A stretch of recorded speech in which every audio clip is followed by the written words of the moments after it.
اللہ کا پیغام اللہ کے بندوں تک پہنچانے کی ذمہ داری آپ صلی اللہ علیہ وسلم کو دی گئی۔ آپ صلی اللہ علیہ وسلم کو اس کے لیے اللہ تعالیٰ نے نمونہ، ماڈل، اگزامپل کے طور پر بھیجا۔ لقد کان لکم فی رسول اللہ اسوۃ حسنہ لمن کان یرجو اللہ والیوم الآخر وذکر اللہ کثیرا۔ رسول تمہارے لیے نمونہ ہیں، ماڈل ہیں، اگزامپل ہیں۔ اگزامپل اور ماڈل کا مطلب کیا ہے؟ جس کو دیکھ کر ہم وہ کام کر سکتے ہوں۔ مثال کے طور پر یہ وضو کا چیپٹر چل رہا ہے، اگر میں وضو کرنا چاہوں تو کیسے کروں گا؟ میں اپنی مرضی سے بھی کر سکتا ہوں اور آپ کے بتائے ہوئے طریقے پر بھی چل سکتا ہوں، یا رسول اللہ صلی اللہ علیہ وسلم کے بتائے ہوئے طریقے پر عمل کر سکتا ہوں۔ تو اس کا معنی کیا ہے کہ میرے سامنے آپشن ہے وضو کرنے کا، مگر کون سا اختیار میرا درست سمجھا جائے گا؟ اپنی مرضی سے یا آپ کے اپنے خواہشات کے مطابق اگر میں وضو کروں تو وہ صحیح ہوگا، یا رسول اکرم صلی اللہ علیہ وسلم کے طریقے کو فالو کروں گا تو وہ صحیح ہوگا؟ یہ ہمیں فیصلہ کرنا ہے۔ اگر میں وضو کرتا ہوں تو اکارڈنگ ٹو مائی ڈیزائر اور انڈرسٹینڈنگ، میری اپنی فہم اور آگ کے پیچھے کلچر کے مطابق، تو یہ وضو قابل قبول نہیں ہوگا۔ یا میں آپ کے طریقے پر وضو کروں گا تو قابل قبول نہیں ہوگا، کیونکہ نہ میں نمونہ ہوں نہ آپ نمونہ ہیں۔ نمونہ کون ہے؟ رسول اللہ صلی اللہ علیہ وسلم۔ تو ہم سب کا وضو اسی وقت درست ہوگا جب وہ سنت کے مطابق ادا کیا جائے گا۔ تو سنت کے مطابق وضو، سنت کے مطابق صلاۃ، اس کے لیے ضروری ہوگا کہ میں سنت کو سمجھوں، اور وہ سنت نبی صلی اللہ علیہ وسلم کی جو ہے وہ کہاں محفوظ ہے؟ وہ احادیث کی ان کتابوں میں محفوظ ہے۔ ان میں سے ایک صحیح بخاری بھی ہے کہ نبی کریم صلی اللہ علیہ وسلم کا طور طریقہ سمجھنے کے لیے ضروری ہے کہ میں اس کتاب کو سمجھوں، اس کتاب کی طرف رجوع کروں۔ اسی طرح حدیث کی اور جو بہت ساری کتابیں لکھی گئیں، محفوظ کی گئیں، ان کو سامنے رکھنا ہمارے لیے بہت زیادہ ضروری ہے۔ یہ نقطے کو سمجھنا اس لیے بھی ضروری ہے کہ کچھ لوگ بڑے اطمینان سے یہ کہہ دیتے ہیں کہ پتہ نہیں حدیث کیسے لکھی گئی، کب لکھی گئی ہے، تو چھوڑیں حدیث کو ایک طرف رکھیں، ہم ویسے ہی قرآن پر عمل کریں گے۔ دیکھنے میں یہ بات اچھی لگتی ہے نا کہ چھوڑ دو ان چیزوں کو اور قرآن کے مطابق ہم زندگی بسر کریں گے۔ آپ قرآن مجید کی کوئی ایک صفحہ اٹھا لیجیے اور مجھے عملی طور پر آپ بتائیے ایسا طریقہ پورے قرآن کے ایک صفحے سے جو آپ سب کے لیے قابل قبول ہو۔ نبی صلی اللہ علیہ وسلم کو نہیں، سنت کو ٹچ نہ کریں، احادیث کو ٹچ نہ کریں، پھر بتائیے کہ کیسے عمل کیا جائے گا۔ اٹھائیے صفحہ نمبر 1، پہلا صفحہ قرآن مجید کا۔ اس میں 3 باتیں متقی ہونے کے لیے ایمان سے متعلق ہیں۔ تو ایمان کیا ہوتا ہے؟ کون اس کی ڈیفینیشن کرے گا جو سب کے لیے قابل قبول ہو؟ اور 2 باتیں عملی زندگی سے متعلق ہیں۔ یقیمون الصلاۃ، نماز قائم کرتے ہیں۔ تو کیسے نماز قائم کروں میں؟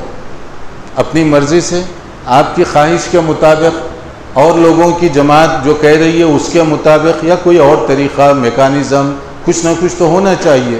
آپ نے کہا حدیث کو ٹچ نہیں کرنا ہے، نہیں کروں گا، مگر آپ مجھے بتائیے پھر اقامت صلاۃ قرآن مجید جو کہہ رہا ہے پہلے صفحے پر، اس پر عمل کیسے کریں گے آپ؟ 5 وقت کی نماز، 4 وقت کی نماز، 3 وقت کی نماز، ابھی عشاء کی نماز 4 رکعت پڑھائیے، تو وہ 4 رکعت نماز کہاں ہیں قرآن میں؟ کیوں 4 رکعت پڑھتے ہیں ساری دنیا کی مساجد میں؟ اگر کوئی کل عشاء کی نماز 3 رکعت پڑھنا چاہے تو، یا 2 رکعت پڑھنا چاہے، یا 5 رکعت پڑھنا چاہے، ہوگی اس کی نماز؟ نہیں ہوگی۔ تو کیوں نہیں ہوگی؟ کیوں آپ 4 رکعت پڑھنے پر مصر ہیں؟ یا مغرب کی نماز 3 رکعت، فجر کی نماز 2 رکعت پڑھنے پر کیوں مصر ہیں؟ کہاں ہیں قرآن میں وہ؟ تو پہلے صفحے کی بات ہو رہی ہے۔ یہ پہلا حکم اقامت صلاۃ، اسی کی تعیین اور ڈیفینیشن نہیں کر سکتے جو سب کے لیے قابل قبول ہو.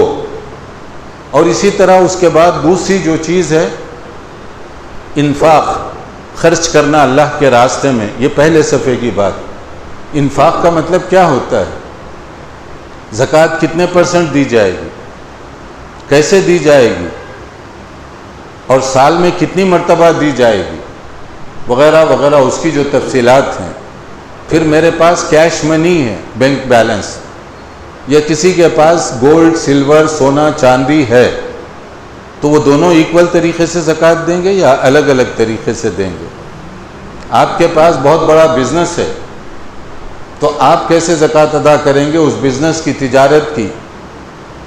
یا اسی طریقے سے اور لوگوں کا انویسٹمنٹ ہے بہت بڑی بڑی کمپنیوں میں، اور وہ انویسٹمنٹ کروڑوں روپے کا ہے، تو وہ لوگ کیسے زکوٰۃ ادا کریں گے؟ کہاں سے تلاش کریں گے آپ یہ تفصیلات جو سب مسلمانوں کے لیے قابل قبول ہوں؟ سب نہیں، کم سے کم آپ کے محلے کے مسلمانوں کے لیے قابل قبول ہوں. یہ کیسے تلاش کریں گے؟ تو اس کا مطلب یہ ہوا قرآن مجید کے پہلے صفحے پر بھی جو لوگ سنت اور حدیث کا انکار کرتے ہیں، پہلے صفحے پر بھی عمل نہیں کر سکتے، پہلے صفحے پر بھی. تو اس کا معنی کیا ہے؟ جو حدیث کا انکار کر رہے ہیں، جو سنت کا انکار کر رہے ہیں، وہ دراصل قرآن مجید کا انکار کر رہے ہیں، کیونکہ آپ قرآن پر عمل کر ہی نہیں سکتے. اور جب قرآن پر آپ اس کا انکار کر رہے ہیں تو دین بچے گا کہاں سے؟ دین کیا ہے؟ تو یہ ماڈرن ٹائپ کے لوگ جو بہت ہی زیادہ ایک فیلڈ میں تعلیم یافتہ ہیں، ماڈرن ایجوکیشن، لیکن دین کی ابجد سے واقف نہیں ہیں یا فنڈامنٹل چیزوں سے، بنیادی باتوں سے واقف نہیں ہیں، یہ اعتراضات عام طور پہ ایسے ہی لوگ کرتے ہیں. اگر وہ دین کو دین کی بنیادی حیثیت سے سمجھیں تو یہ اعتراض بیس لیس اعتراض ہے، کیونکہ اس اعتراض کے بعد آپ قرآن مجید کی جو میں کہہ رہا ہوں ایک صفحے پر عمل نہیں کر سکتے. اس کی مثال میں نے آپ کے سامنے رکھی ہے کہ پہلے صفحے پر آپ عمل نہیں کر سکتے. ابھی تو قرآن مجید کے 30 پارے باقی ہیں، اس میں مختلف احکام ہیں، اس پر کیسے عمل کر سکیں گے؟ تو اس کا مطلب وہ لوگ جو کہتے ہیں حدیث کی ضرورت نہیں ہے، وہ کہتے ہیں قرآن کی بھی ضرورت نہیں ہے، بند کر کے رکھ دو قرآن کو. جب قرآن کی بھی ضرورت نہیں ہے تو پھر آپ مسلمان کیسے؟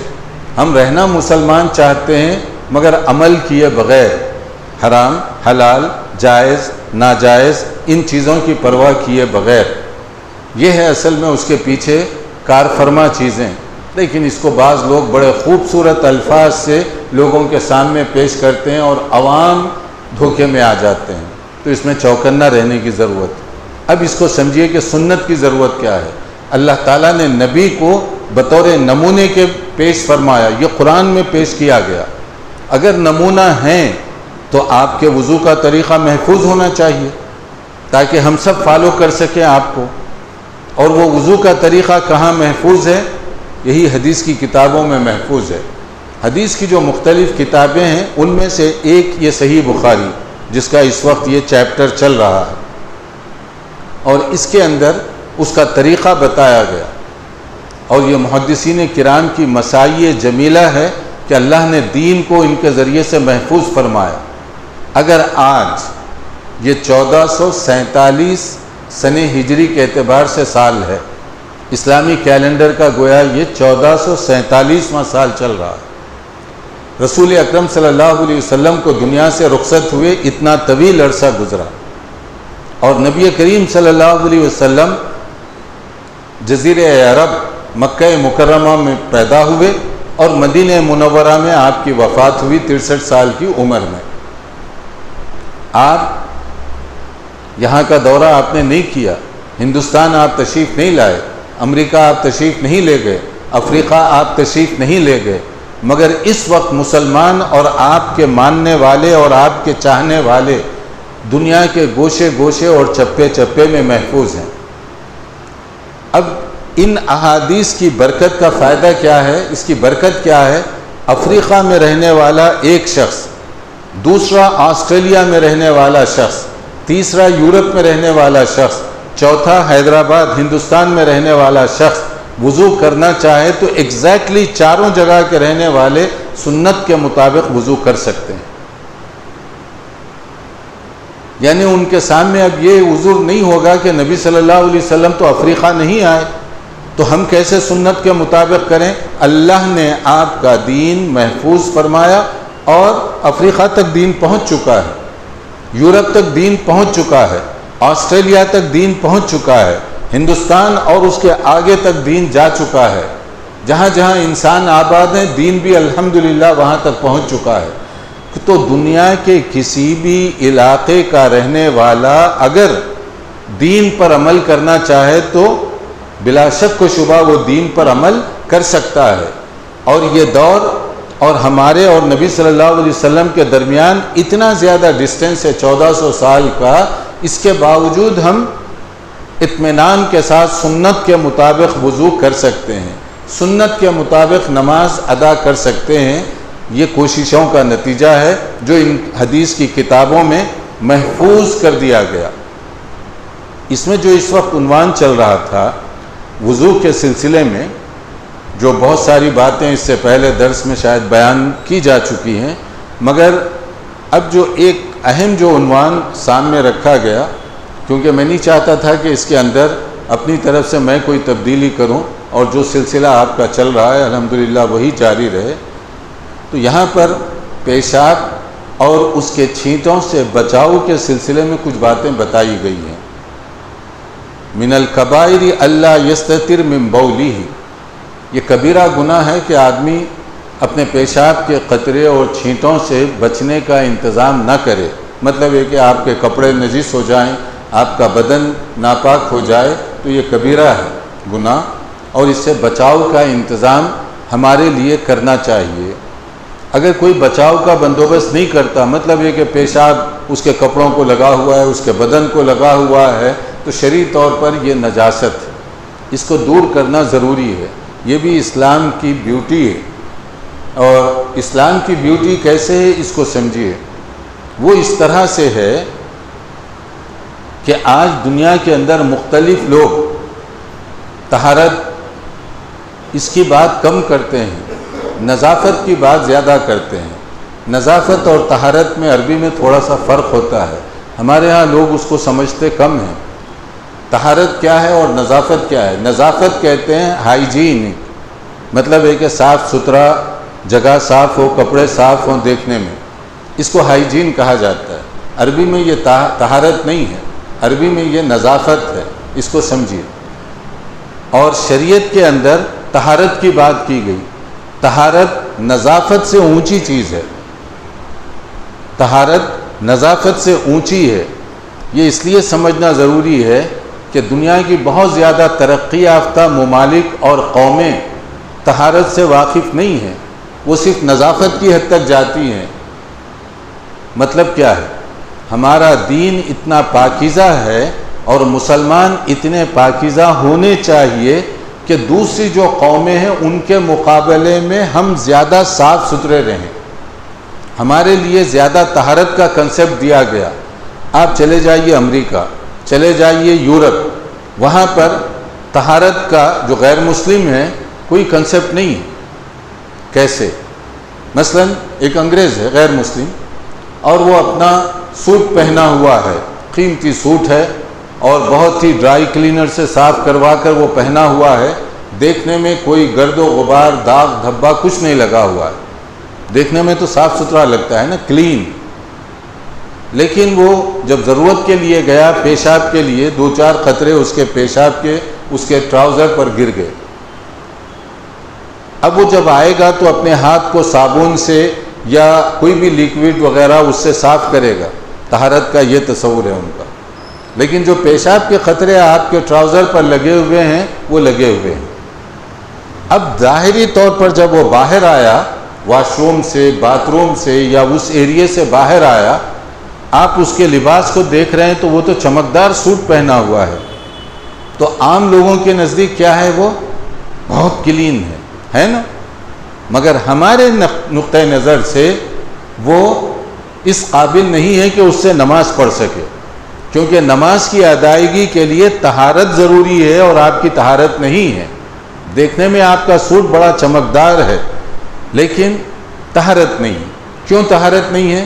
پیشاب کے قطرے اس پر گر گئے, دکھائی نہیں دے رہے ہیں مگر شرعی طور پر نجس کا حکم ہے اس کا. جب تک آپ اس کو دھو کر صاف نہیں کرتے آپ نماز اس طرح سے نہیں پڑھ سکتے. تو اب اگر آپ کوئی یورپ میں رہنے والے ان سے پوچھیں گے طہارت, تو ان کے پاس طہارت کا اتنا ہی تصور ہے کہ باتھ روم سے آدمی نکلے ہاتھ صاف ستھرا دھو لے, اور کپڑوں کو جو چھینٹے لگ گئے پیشاب کے اس کا کوئی ذکر نہیں. یا اسی طرح پیشاب کرتے ہوئے جو ڈراپس قطرے آپ کے کپڑوں پر لگے اس کا کوئی مسئلہ نہیں. اور یہاں پر بھی بہت سارے غیر مسلموں کے پاس یہی تصور ہے.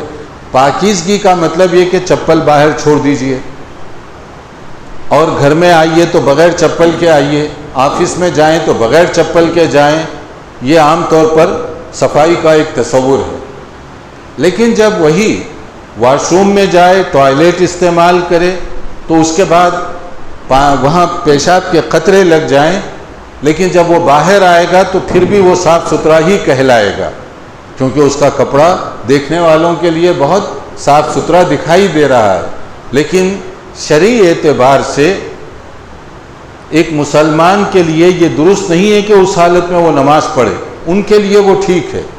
تو اب آپ سمجھ رہے ہیں اسلام کا طہارت کا جو کنسپٹ ہے وہ اس وقت دنیا کی جو اور قومیں ہیں ان کی پاکیزگی سے بہت اونچا ہے. اب اس تناظر میں آپ سمجھیے وہ حدیث الطہور شطر الایمان جو نبی صلی اللہ علیہ وسلم نے فرمایا طہارت یہ ایمان کا ایک حصہ ہے. یعنی ہمارے نزدیک طہارت کا کنسپٹ اتنا اونچا ہے کہ اس کے بغیر ہمارا ایمان بھی مکمل نہیں ہو سکتا. آپ کپڑے پہنے ہوئے ہیں, چاہے وہ توپ پہنے, کرتا پیجامہ پہنے, ٹراؤزر پہنے, اس کے اوپر کوئی نجاست نہ دکھائی دے رہی ہو تو میں تو نہیں کہہ سکتا کہ آپ کے کپڑے نجس ہیں, مگر آپ کا ایمان آپ کو بتائے گا. آپ ان کپڑوں میں نماز نہیں پڑھ سکتے کیونکہ آپ کو معلوم ہے کہ اس میں پیشاب کے قطرے گر گئے تھے, چھینٹے لگ گئے تھے. پھر آپ خود ہی جا کر, کوئی کہے گا نہیں, آپ خود ہی جا کر اس کو پانی سے دھوئیں گے نماز پڑھنے سے پہلے, اس کے بغیر آپ کی نماز نہیں ہو سکتی. تو اسلام کا تصور طہارت ان سب سے زیادہ اونچا ہے. لیکن بعض اوقات مسلمانوں کی غلطی کی وجہ سے لوگوں میں یہ امپریشن, یہ تاثر عام ہوا کہ مسلمان جو ہے پاکیزہ قوم نہیں ہے. حالانکہ ہمارا دین تو طہارت کو اتنا اونچا درجہ دے رہا ہے. لیکن کیوں یہ تاثر ہوا؟ ہمارے رہن سہن, کپڑے اور آگے پیچھے جو ایریے ہیں, محلے, اور ہمارا گھر اور اس کے سامنے آگے پیچھے جو کچرا, گندگی, اس طرح کی چیزیں عام ہوتی ہیں, اس کو دیکھ کر لوگ یہ سمجھتے ہیں کہ مسلمان ڈرٹی قوم ہے, وہ پاکیزگی کو پسند نہیں کرتی. اور ہمارا دین جو ہے پاکیزگی کو کتنی اہمیت دے رہا ہے. تو ہمارے لیے بھی ضروری ہے کہ ہم صرف وضو کرنا کافی نہیں ہے, اپنی جگہ کو جہاں رہتے ہوں اس کو بھی دوسروں سے زیادہ ہمارا محلہ صاف ستھرا ہونا چاہیے, ہمارا گھر اس سے زیادہ صاف ستھرا رہنا چاہیے جو غیر مسلموں کا ہے, کیونکہ ہمارے نزدیک تو یہ ایمان کا حصہ ہے. اور ایمان کا حصہ جب ہو, یہ ممکن نہیں ہوتا کہ آدمی اپنے گھر کے اطراف کوڑا کرکٹ, کچرا, اس طرح کی چیزوں کو پھینک دیا کرے. اور ایسے ہی یہاں پر ایک اور بات کہی گئی طہارت کا جو اسلامی تصور ہے اس کو سمجھنے کے لیے, کہ رسول اکرم صلی اللہ علیہ وسلم ایک مرتبہ تشریف لے جا رہے تھے. وہاں 2 قبریں تھیں, وہاں سے آپ نے کچھ آواز سنی اور اس کے بعد پھر آپ وہاں رک گئے اور آپ نے وہاں پر ایک جملہ کہا, اور وہ جملہ آپ ذرا غور کریں, یہ صحیح بخاری کے جو الفاظ ہیں. آپ صلی اللہ علیہ وسلم نے فرمایا یعذبان وما یعذبان فی کبیر, یہ دونوں کو عذاب ہو رہا ہے, یہ دونوں کو عذاب ہو رہا ہے. اور یہ عذاب کوئی بڑی اور سیریس جو غلطی ہے اس میں نہیں ہو رہا, عام غلطی پر عذاب ہو رہا ہے. اب یہاں پر 2-3 چیزیں سمجھنے کی ہیں. وہ اس لیے کہ اس واقعے کو اس کے بیک گراؤنڈ میں نہ سمجھیں تو بہت سارے لوگ قبر بنانے کے مسئلے میں غلطیاں کر بیٹھتے ہیں۔ اس لیے سمجھنا چاہیے کہ رسول اکرم صلی اللہ علیہ وسلم نے فرمایا ایک آدمی کے بارے میں کہ وہ پیشاب کے چھینٹے وغیرہ یعنی یہ جو گندگی ہے، نجاست ہے، اس سے بچاؤ کی کوشش نہیں کرتا تھا۔ تو اس پیشاب کی قطروں سے بچنے کی کوشش نہ کرنے کا نقصان یہ ہے کہ اسے عذاب قبر ہو رہا ہے۔ تو اس سے سمجھ لیجئے کہ پیشاب وغیرہ کے سلسلے میں کتنی زیادہ احتیاط کرنی چاہیے، یہ عذاب قبر کا ذریعہ بھی بن سکتا ہے۔ اسی لیے جو آداب بتائے گئے، آدمی جہاں پیشاب کے لیے بیٹھے تو پہلے دیکھ لے جگہ صاف ستھری ہو، اور وہ پیشاب وہ چھینٹے جو ہے وہ آپ کے بدن پر نہ لگیں، آپ کے لباس سے ٹچ نہ ہوں۔ اور اگر آپ کھلی جگہ پر بیٹھیں تب بھی آپ جگہ کو دیکھ لیں کہ کہاں آپ کو پیشاب کرنا ہے اور کس طریقے سے بچاؤ کرنا ہے وغیرہ وغیرہ۔ اور دوسرا جو آدمی تھا ان کے بارے میں آپ صلی اللہ علیہ وسلم نے فرمایا وَكَانَ الْآخَرُ يَمْشِي بِالنَّمِيمَةِ، کہ دوسرا جو شخص جسے عذاب قبر ہو رہا ہے وہ نمیمہ کہتے ہیں غیبت، چغلی، بیک بائٹنگ، کہ آپ لوگوں کے سامنے ایک روپ میں پیش ہوتے ہیں، ان کے پیچھے جا کر کوئی اور بات کرتے ہیں۔ یہ غیبت، ڈبل اسٹینڈرڈ بسا اوقات اس کو کہتے ہیں، کہ آدمی جو ہے کس طریقے سے لوگوں کے ساتھ کھلواڑ کرتا ہے، چغلی کرنا۔ ہماری مجلسیں عام طور پر غیبت اور چغلی کے بغیر نامکمل ہوتی ہیں۔ جہاں 3 آدمی بیٹھے کسی چوتھے کی غیبت شروع۔ اب غیبت کتنا بڑا گناہ اس حدیث سے سمجھیں آپ، عذاب قبر کا یہ ذریعہ بننے والی برائی ہے جس کو ہم گناہ ہی نہیں سمجھتے۔ اور قرآن مجید میں اس سلسلے میں اور ایک سیریس بات کہی گئی، اَيُحِبُّ أَحَدُكُمْ أَن يَأْكُلَ لَحْمَ أَخِيهِ مَيْتًا فَكَرِهْتُمُوهُ، کیا تم یہ گوارا کر لو گے تمہارے بھائی کی لاش، باڈی، ڈیڈ باڈی سامنے رکھی ہوئی ہو اور اپنے ناخن سے اس کا گوشت نوچ کر کھاؤ؟ کہ کتنا مکروہ تصور ہے۔ کوئی بھی آدمی، انسان اس کو پسند نہیں کر سکتا، گوارا نہیں کر سکتا اپنے بھائی کی لاش اور اس کا گوشت نوچ کر کھائے۔ تو غیبت جو ہے کہا گیا کہ یہ اسی طرح کا ہے، کسی کی غیبت کرنا، پیٹھ پیچھے چغلی، برائی بیان کرنا، اس کو اتنا سنگین لیا گیا اسلام میں، اور یہ عذاب قبر کا ایک ذریعہ ہے۔ پھر اس کے بعد آپ صلی اللہ علیہ وسلم نے وہاں ایک درخت کی ٹہنی لے کر اس کے 2 حصے وہاں پر دونوں قبروں کے اوپر لگائے، لیکن لگاتے ہوئے آپ نے ایک جملہ کہا، لَعَلَّهُ أَن يُخَفَّفَ عَنْهُمَا مَا لَمْ يَيْبَسَا، کہ یہ جو ہے جب تک ڈرائی نہیں ہوتے، خشک نہیں ہوتی ڈالیاں، اس وقت تک شاید ان کے عذاب میں کوئی تخفیف کر دی جائے۔ اس حدیث میں جو امام بخاری نے ذکر کیا، کئی مسائل ہیں سمجھنے کے۔ پہلی چیز، پیشاب سے بچنا چاہیے، احتیاط یعنی خطرات وغیرہ سے اس سے بچنا چاہیے۔ نمبر 2، غیبت سے بچاؤ، چغلی یہ بہت سیریس قسم کا گناہ ہے۔ نمبر 3، رسول اکرم صلی اللہ علیہ وسلم صاحب وحی تھے، آپ پر وحی نازل ہو رہی تھی، آپ کو اللہ کی طرف سے بتا دیا جاتا جو بات اللہ تعالیٰ چاہتا تھا، تو آپ نے اطلاع دی کہ ان کو یہ عذاب ہو رہا ہے۔ تو کیا اب اگر کسی کو دفن کریں تو کیا اس تازہ خبر پر ہم ڈالی لگا سکتے ہیں؟ نہیں لگا سکتے۔ کیوں نہیں لگا سکتے؟ یہاں تو لگائی گئی۔ ڈالی لگانے سے پہلے یہ پھر آپ کو طے کرنا پڑے گا کہ ان کو عذاب ہو رہا ہے۔ نبی صلی اللہ علیہ وسلم کو تو اللہ کی طرف سے بتایا گیا، آپ کو کس نے بتایا؟ جب آپ پر وحی نہیں نازل ہوتی تو آپ نے کیسے فیصلہ کیا کہ ان کو عذاب ہو رہا ہے لہٰذا ہم اس پر ڈالی لگا دیں؟ دوسری بات کہ رسول اکرم صلی اللہ علیہ وسلم کے زمانے میں یہ 2 خبروں کا واقعہ صرف پیش آیا یا اور بھی خبریں تھیں؟ بہت بڑا قبرستان تھا جنت البقیع جس کا نام ہے، وہاں پر سینکڑوں کی تعداد میں صحابہ کرام بھی مدفون ہوئے۔ کیا سب کی خبروں پر ڈالی لگائی گئی؟ جب نہیں لگائی گئی، اگر یہ حکم ہوتا یا سنت ہوتی تو رسول اکرم صلی اللہ علیہ وسلم ہر قبر پر ڈالی لگاتے۔ جب آپ نے نہیں لگایا تو اس کا مطلب کیا ہوا وہ خاص واقعہ ہے، خاص بیک گراؤنڈ میں واقعہ ہوا، تو اس کو آپ عام نہیں کر سکتے۔ اگر عام کرنا ہوتا تو نبی صلی اللہ علیہ وسلم اکثر خبروں پر لگاتے، پھر تو آپ کہہ سکتے تھے کہ پھر خبروں کے ساتھ یہ چیز ضروری ہے، لیکن نبی کریم صلی اللہ علیہ وسلم نے ایسے نہیں کیا، تو اس کا مطلب وہ جو 2 خبروں کا واقعہ ہے یہ خاص واقعہ ہے، خاص واقعے کو عام نہیں کر سکتے۔ تو اس لیے کوئی بھی اگر کسی خبر پر ڈالی لگا رہا ہے تو اس کا مطلب وہ کہہ رہا ہے کہ اس کو عذاب ہو رہا ہے، تو آپ پوچھ لیجئے کہ آپ کو کس نے اطلاع دی کہ اس کو عذاب ہو رہا ہے، آپ کو کیسے پتہ چل گیا کہ عذاب ہو رہا ہے؟ پھر دیکھیے اس کے رشتہ دار آپ کو چھوڑتے ہیں یا کیا کرتے ہیں، کہ آپ ان کے سامنے کہیں کہ اس کو عذاب ہو رہا ہے تو میں کم کرنے کے لیے یہ کر رہا ہوں۔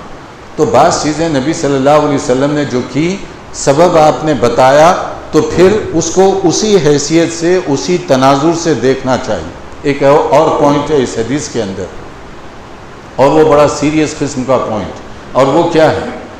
یہ قبر کا واقعہ ہے، اور اس حدیث کے جو یہ کلمات ہیں یعذبان فی قبورہما، کہ ان دونوں کو ان کی قبروں میں عذاب ہو رہا ہے، تو اس سے مسئلہ کیا معلوم ہوا؟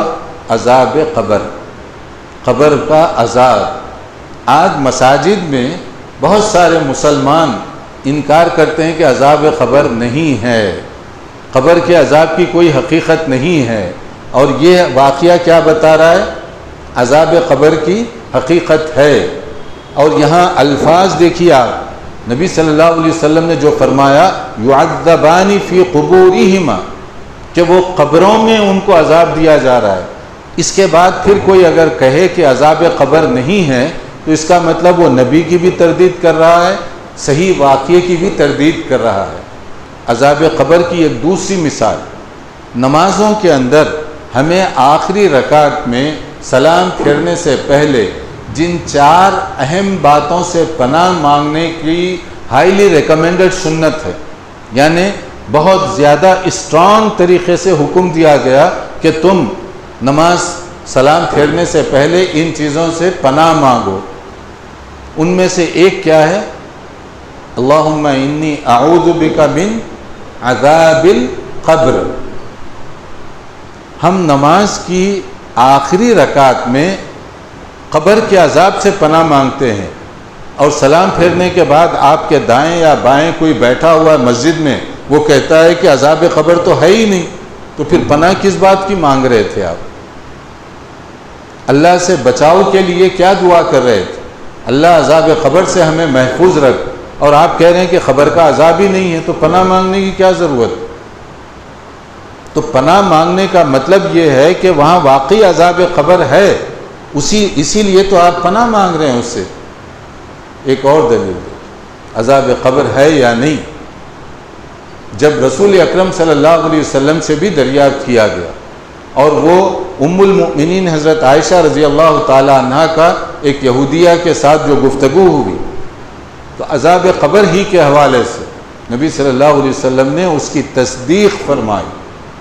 اسی سے یہ بھی ایک مسئلہ ہے، عذاب القبر حق، کہ عذاب قبر جو ہے برحق ہے، ہوتا ہے۔ یہ تو احادیث میں نے آپ کے سامنے رکھی ہیں، جو اس حدیث کے تناظر میں کئی احادیث۔ اب اس میں قرآن کی آیت کو بھی سامنے رکھی۔ قرآن کریم کے اندر سورۃ المومن، اور اس کا دوسرا نام ہے سورہ غافر، کیونکہ بعض جو پرنٹ ہے ہمارے یہاں کے اس میں عام طور پر اس کو سورۃ المومن کا نام دیا گیا، ایک ایک سورت کے کئی نام ہیں، اور عرب پرنٹنگ میں اس کو سورۃ الغافر کا نام دیا گیا۔ ایک ہی سورت ہے، اس کے کئی نام ہیں، اس میں سے یہ اس کی آیت 46 فرعونیوں کا واقعہ چل رہا تھا، فرعون اور اس کے لوگ جو ظلم ستم وغیرہ وہ کر رہے تھے، ان کا واقعہ، اور آیت نمبر 46 میں ان کے لیے ایک بات بتائی گئی، کیا ہے وہ؟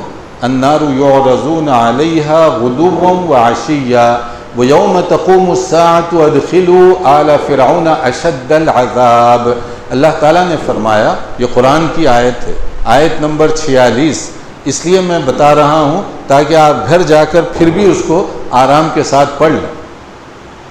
اس میں فرعونیوں کے بارے میں کہا جا رہا ہے کہ ان پر صبح اور شام عذاب آگ کا پیش کیا جا رہا ہے. صبح اور شام ایوری ڈے عذاب پیش کیا جا رہا ہے. اور قیامت جب قائم ہوگی تو دردناک اور سخت عذاب میں ان کو پھینک دیا جائے گا. تو اس کا مطلب اس میں دو عذاب کا ذکر ہے، ایک جو اب ہو رہا ہے آلریڈی، اور ایک جو قیامت کے دن ہوگا سخت اور ہیوی عذاب. اب جو عذاب ہے وہ کہاں ہو رہا ہے ان کو؟ اسی کو عذاب قبر کہتے ہیں. اب ہو رہا ہے. قیامت کے دن جو عذاب ہوگا وہ سخت اور ہیوی قسم کا عذاب ہوگا. صبح اور شام اس میں وہ بھگت رہے ہیں. یہ عذاب کی کیفیت کے بارے میں ان کے لیے کہا گیا. اب قرآن مجید کی آیت، یہ احادیث اور یہ جو واقعات ہیں، ان سب کو ایک جگہ رکھ کر آپ سوچئے، پھر آپ کو خود جواب ملے گا عذاب قبر ہوتا ہے یا نہیں ہوتا. اس میں پھر کوئی تردد کی بات نہیں باقی رہتی عذاب قبر کے بارے میں. البتہ ایک اور چیز جو اس طرح کے سیکولر ٹائپ کے لوگ جو بہت ساری جگہوں پر عام دکھائی دیتے ہیں، مطلب یہ ہے کہ ماڈرن طور پر پڑھے لکھے ہیں مگر دین سے بہت دور ہیں، وہی لوگ عام طور پر عجیب و غریب اعتراضات کرتے ہیں. تو ان کا یہ ہے کہ عذاب قبر تو ہوتا نہیں ہے. اس کے 2 یا 3 وہ دلیلیں عام طور پر دیتے ہیں. ایک دلیل کیا ہے؟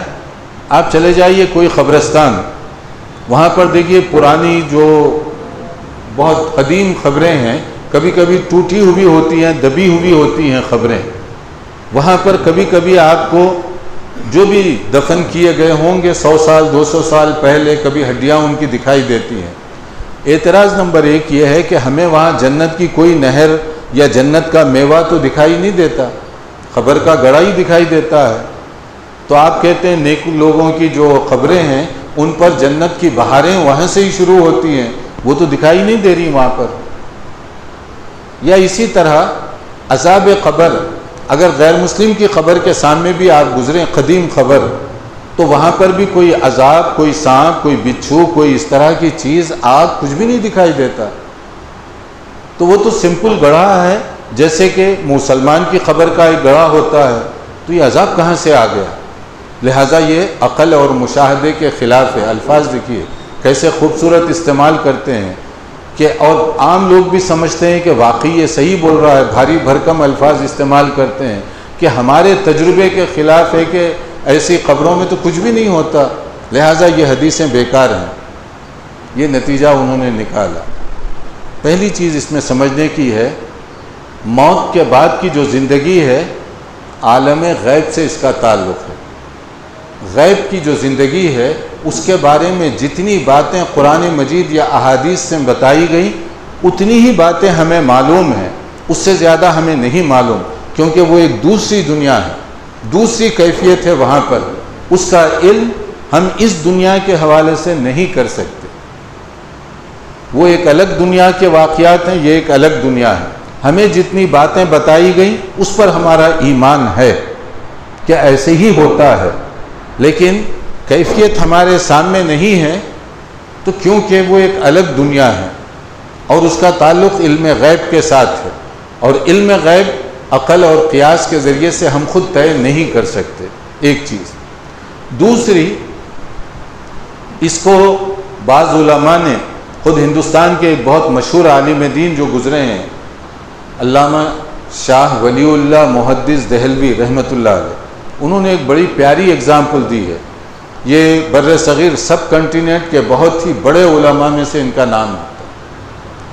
تو انہوں نے اس میں ایک بڑی اچھی مثال دی عذاب قبر کو سمجھنے کے لیے.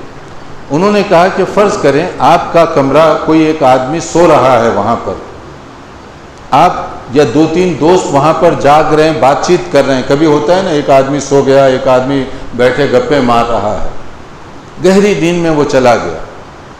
وہ ایک خواب دیکھتا ہے اور وہ خواب ایسا ہے کہ کوئی بہت ہی ڈراؤنی قسم کا، جس میں ایک خطرناک قسم کا سانپ اس کے پیچھے آ رہا ہے اور اس پر حملہ کرنا چاہتا ہے، اور وہ آدمی بھاگ رہا ہے اور اس کے بعد چیخنے لگتا ہے، اور وہ چیختے ہوئے کبھی کبھی اس کی نیند بیدار ہو جاتی ہے، کھل جاتی ہے آنکھیں اس کی، پسینہ پسینہ ہے وہ آدمی، سانس پھولا ہوا ہے اس کا۔ دو آدمی وہاں پر بیٹھے ہوئے ہیں، وہ پوچھتے ہیں کہ کیوں چیخنے لگ گئے تھے تم، یہ حالت کیوں ہو گئی تمہاری؟ کیونکہ پسینہ پسینہ ہو رہا ہے، وہ سو رہا تھا، اچانک کیا ہوا؟ وہ کہتا ہے کہ میں نے خواب دیکھا ہے۔ کیا ہوا اس میں؟ وہ سانپ آ رہا تھا حملہ کرنے کے لیے مجھ پر، قریب تھا کہ مجھ سے قریب پہنچ جائے وہ۔ تو جو لوگ بیٹھے ہوئے ہیں کمرے میں وہ کہتے ہیں کہ تو پاگل تو نہیں ہو گیا، ہم بھی تو یہیں پر بیٹھے ہوئے ہیں، وہ سانپ تو ہمیں نہیں دکھائی دیا، تجھے کیسے دکھائی دیا؟ حالانکہ وہ دونوں دیکھ رہے ہیں کہ وہ پسینہ پسینہ شرابور ہے، اور یہ بھی دیکھ رہے ہیں کہ اس کی سانس پھولی ہوئی ہے، اور وہ ڈر کر اپنے بیڈ سے بھاگ رہا ہے یا کھڑا ہو گیا ڈر کے مارے۔ تو اگر وہ جو بیٹھے ہوئے لوگ ہیں وہ اعتراض کریں کہ نہ کوئی سانپ آیا نہ کوئی کچھ ہوا، تو ان کا اعتراض درست ہوگا؟ اگر وہ یہ کہیں کہ ہم نے تو کوئی چیز نہیں دیکھی یہاں پر، یہ ایک چھوٹی مثال ہے۔ شاہ ولی اللہ محدث جو ہیں وہ فرماتے ہیں کہ یہ مثال ہے چھوٹی سی عذاب قبر کو سمجھنے کے لیے، وہ تعلق تو ایک بڑی بات کا ہے۔ ہم نہیں دیکھ رہے ہیں وہ گڑھا ہمارے نزدیک جنرل گڑھا ہی ہے، وہاں پر نہ جنت کی کوئی نعمت دکھائی دے رہی، نہ عذاب کا کوئی انگارہ دکھائی دے رہا ہے۔ تو اس کو سمجھنے کے لیے انہوں نے یہ ایک مثال دی ہے، چھوٹی سی مثال ہے، دنیا میں ہر آدمی کے ساتھ یہ پیش آتی ہے۔ گھر میں آپ بچہ ڈرتا ہے، چیخیں مارتا ہے، اس کو پانی پلاتے ہیں، سینے سے لگاتے ہیں، تسلی دیتے ہیں، ڈرو نہیں، گھبراؤ نہیں، تو وہ بچہ بھی ڈر رہا ہے، بڑے بھی ڈرتے ہیں، بوڑھے بھی ڈرتے ہیں۔ تو کیا اللہ تعالیٰ کی قدرت سے یہ مشکل ہے کہ مرنے کے بعد وہاں سے اس کا ابتدائی حساب وہیں سے شروع کر دیا جائے؟ کیا یہ اللہ کی قدرت سے کوئی مشکل چیز ہے؟ آپ نے یہ کیسے سمجھ لیا کہ اللہ کی قدرت جو ہے بہت کمزور ہے اور یہ کام وہ نہیں کر سکتا؟ ایک اس کا انداز یہ ہے۔ دوسرا، کچھ لوگ یہ اعتراض کرتے ہیں کہ اچھا جن لوگوں کو دفن نہیں کیا جاتا، آگ میں جلا دیا جائے، پانی میں بہا دیا گیا، یا کوئی اور ان کے ساتھ کیا گیا مرنے والے کے ساتھ، تو پھر اس کے لیے ثواب عذاب کا یہ مسئلہ کہاں ہوگا؟ وزنی ہے نا اعتراض، دیکھنے میں لگتا وزنی ہے۔ سیکولر لوگ ایسے ہی اعتراضات کرتے ہیں، جن کو ڈیپ گہرائی سے اس کا بیک گراؤنڈ نہیں معلوم، وہ فوری مغالطے میں آ جاتے ہیں کہ واقعی ہندو، بعض سارے نہیں، ان کے اندر جلانے کا رواج ہے، تو پھر ان کو عذاب قبر، ثواب قبر کہاں سے مل رہا ہے؟ پھر وہ جو 3 سوال کیے جاتے ہیں وہ کہاں کیے جاتے ہیں؟ یا کوئی پانی میں ڈوب گیا، مر گیا، تو اس کے ساتھ کیا ہوگا؟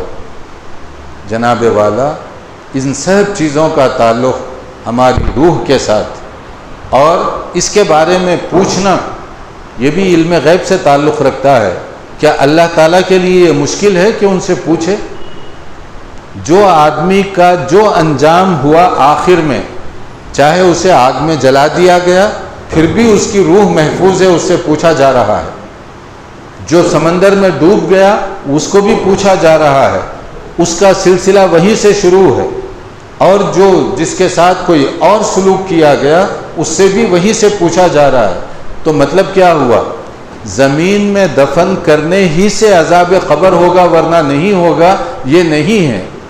جو بھی آخری انجام ہوگا اس کے بعد وہ سلسلہ سب کے لیے ہے، سوالات کی جو ابتدائی شکل ہے وہ سب کے لیے ہے، اور جو عذاب ثواب وغیرہ کا تعلق ہے جو اس کے اندر بتایا گیا وہ بھی سب کے لیے اس کا تعلق ہے اسی کے ساتھ۔ اور اسی طریقے سے یہ تو عذاب قبر وغیرہ کے بارے میں کچھ باتیں تھیں جو عام طور پر لوگ جو ہے اس پر اعتراضات کرتے ہیں۔ یہاں پر بھی اتفاق سے یہ اس طرح کے جو بہت سارے اعتراضات ہوئے وہ سننے کا مجھے موقع ملا، تو یہ عام طور پر وہ لوگ اعتراض کرتے ہیں جو دین کو غیر مسلم چشمے سے پڑھنے کے عادی ہیں۔ اگر آپ دین کو سنت کے چشمے سے پڑھنے لگے نا تو بہت ساری چیزیں سمجھنے میں آسانی ہوگی۔ دین فہمی کے لیے سنت کی گلاسز پہنیے۔ آپ غیر مسلموں کا چشمہ لگا کر دین کو سمجھیں گے تو آدھے اعتراضات اسی طرح کے لوگ کرتے ہیں۔ اسی طرح سے جو دوسری کچھ احادیث اس کے اندر ہیں، اس کے اندر بھی پیشاب سے بچنے وغیرہ کے لیے احتیاط جو رسول اکرم صلی اللہ علیہ وسلم کیا کرتے تھے، چاہے قضائے حاجت کے لیے آپ جائیں تب بھی آپ پردے کا پورا اہتمام فرماتے. پردے کا مطلب سطر کی حفاظت کا اہتمام پورا فرمایا کرتے تھے. اور ایسے ہی موقع سے ایک اور حدیث میرے ذہن میں آئی کہ اسی کہ رسول اکرم صلی اللہ علیہ وسلم کس طرح کا احتیاط فرمایا کرتے تھے، کیا کیا احتیاطی تدابیر کیا کرتے تھے کہ عام طور پر کوئی نہ کوئی صحابی آپ کے ساتھ ہوتے اور قضائے حاجت کے لیے نبی صلی اللہ علیہ وسلم آبادی سے دور چلے جایا کرتے تھے. بعض صحابہ کو تعجب ہوتا تھا کہ اتنا بچاؤ کیوں کرتے ہیں آپ، جیسے خواتین بہت دور جاتی ہیں، کیونکہ اس زمانے میں عام طور پر گھروں میں لاٹرین وغیرہ کا ایسا اہتمام نہیں ہوتا تھا، اس کے لیے کھلی جگہ میں جانا پڑتا تھا. لیکن آپ صلی اللہ علیہ وسلم لوگوں کے سامنے یا قریب قضائے حاجت کے لیے نہیں بیٹھتے تھے بلکہ آپ دور جاتے، اس لیے آپ کے ساتھ کوئی نہ کوئی صحابی ہوتے.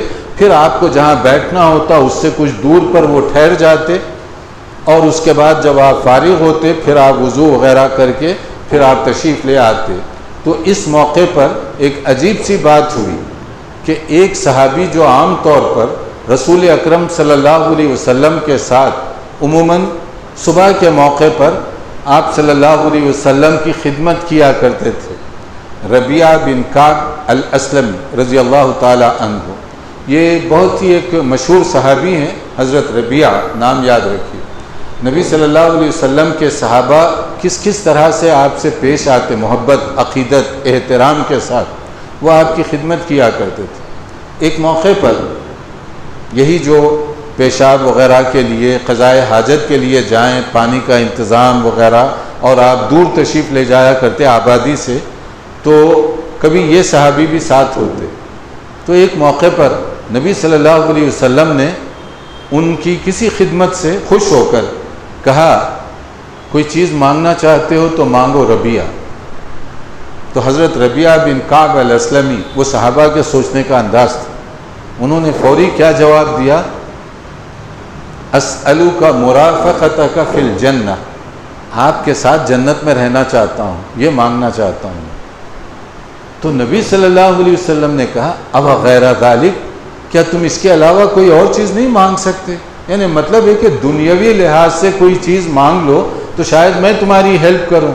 وہ صحابی تھے نا، ان نے کہا کہ نہیں، آپ نے آفر کی تھی نا، اب میرا یہی مطالبہ، مجھے دنیا کی کوئی چیز نہیں چاہیے، جنتی چاہیے، اور کوئی دنیا کی چیز نہیں چاہیے، مجھے جنت چاہیے. تو نبی صلی اللہ علیہ وسلم نے فرمایا اچھا تمہاری یہ خواہش ہے، اعنی علی نفسک بکثرۃ السجود، تم زیادہ سے زیادہ نوافل کا اہتمام کرو، یہ نوافل تمہیں جنت میں اونچے درجات پانے کا سبب بننے والے ہیں. تو نوافل کی آپ نے صلی اللہ علیہ وسلم نے تاکید فرمائی حضرت ربیعہ کو. تو کوشش کرنی چاہیے کہ جب فرض نماز ہو یا اس سے پہلے مسجد میں آئیں یا اس کے بعد موقع ملے تو فرض نمازوں کے علاوہ نوافل اور سنت کا زیادہ سے زیادہ ہم اہتمام کریں. اگر فرض نماز ختم ہوتے ہی آپ گھر لوٹ رہے ہیں تو گھر جا کر نوافل پڑھیں، وہ بہتر ہے. مگر مسجد ہی میں بیٹھ رہے ہیں تو پھر مسجد میں پڑھنا یہ درست اور جائز ہے. بعض لوگوں کو دیکھا گیا کہ وہ عام طور پر فرض نماز پڑھ لیتے ہیں، پھر مسجد ہی میں بیٹھتے ہیں، نہ گھر میں سنت ہوئی نہ مسجد میں سنت ہوئی. تو یہ طریقہ مناسب نہیں ہے. اس کے لیے کوشش یہ کرنی چاہیے کہ جب آپ کے پاس وقت ہے فوری طور پر تو پڑھ لیجئے مسجد میں، پڑھنے سے منع نہیں کیا گیا. اگر گھر جا رہے ہیں تو گھر جا کر آپ سنت نوافل وغیرہ پڑھیں تو یہ زیادہ بہتر شکل ہے. تو یہ چونکہ وضو وغیرہ کے لیے صحابی نبی صلی اللہ علیہ وسلم کی مدد فرمایا کرتے تھے، اس تناظر میں نبی صلی اللہ علیہ وسلم نے انہیں یہ تاکید فرمائی تھی. اللہ تعالیٰ سمجھنے اور عمل کرنے کی توفیق عطا فرمائے. وآخر دعوانا الحمدللہ رب العالمین.